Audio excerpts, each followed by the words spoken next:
দেখুন বন্ধুরা, আমার পায়ে মশাগুলো বসে আছে আর ওই এসে খাচ্ছে কেমন। এদিকে এখানে কামড়াচ্ছি, এখানে কামড়াচ্ছি।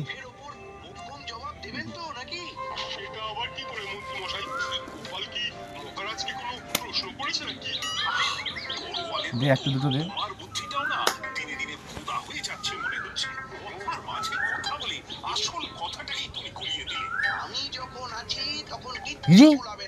পায়ের মধ্যে উঠে কেমনি মারলো।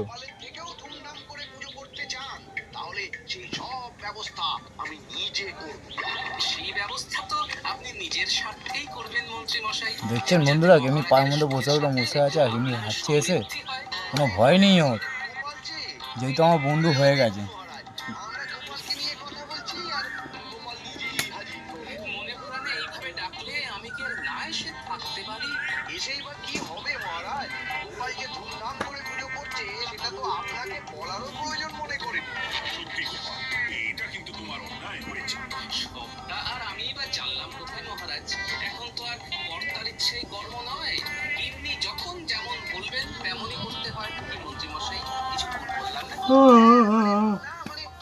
আমাদের শরীরে ঘুম চাইছে। যা বোঝার বুঝে গেছি, তোমাকে আর ঢোক গিলতে হবে না, তবে রোজগার যেমন সেটা